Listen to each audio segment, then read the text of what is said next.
Kisah Nabi Sulaiman Shallallahu Alaihi Wasallam. Kisah tentang seorang pria Aslai Shallallahu Alaihi Wasallam yang merupakan putra Nabi Daud Shallallahu Alaihi Wasallam. Nabi Daud adalah raja Israel yang bijaksana dan seorang nabi mulia Allah Shallallahu Alaihi Wasallam.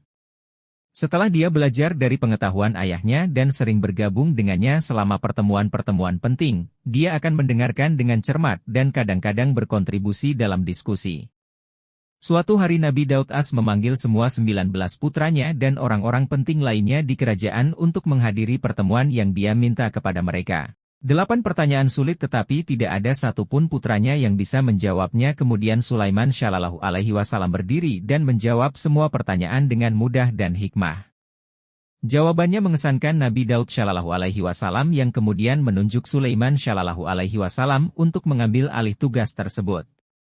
Kerajaan setelah kematiannya Sulaiman mampu mengendalikan angin, berbicara dengan binatang dan mengendalikan jin. Dia juga membangun tempat ibadah bernama The Dome of the Rock di Yerusalem dan berziarah ke Makkah saat berada di Yaman. Sulaiman Shallallahu Alaihi Wasallam kagum dengan sistem saluran air dan ingin untuk menirunya di kerajaannya sendiri, namun tanahnya tidak memiliki mata air yang mencukupi. Dia mencari seekor burung bernama Fufu yang memiliki kemampuan untuk mendeteksi air di bawah tanah.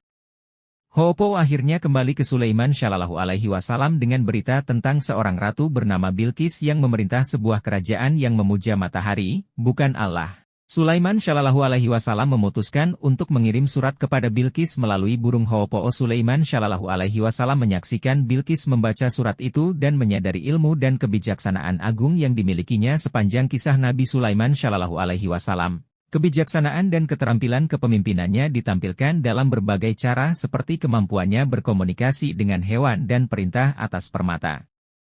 Hal ini merupakan bukti kekuasaan Allah dan berkah yang Dia berikan kepada orang-orang yang mengikuti ajarannya. Kebijaksanaan juga ditunjukkan melalui kemampuannya dalam memecahkan masalah yang kompleks dan membuat keputusan yang adil dan adil. Beliau dikenal karena kemampuannya membawa perdamaian dalam perselisihan dan memberikan bimbingan kepada mereka yang membutuhkan. Hal ini semakin menyoroti pentingnya memiliki kebijaksanaan dan kepemimpinan yang baik. Keterampilan karena sifat-sifat ini dapat sangat bermanfaat bagi masyarakat dan membantu mewujudkan perdamaian dan kesejahteraan. Selain kebijaksanaan dan kepemimpinan, kisah Sulaiman Shallallahu Alaihi Wasallam juga menyoroti pentingnya mengikuti ajaran Allah. Sepanjang kisah Sulaiman Shallallahu Alaihi Wasallam tetap teguh dalam keyakinannya pada Allah dan selalu berusaha berbuat baik dan adil meskipun dihadapkan pada tantangan yang sulit. Hal ini menjadi pengingat bagi kita semua untuk mengikuti ajaran Allah dan menjalani hidup sesuai dengan kehendaknya.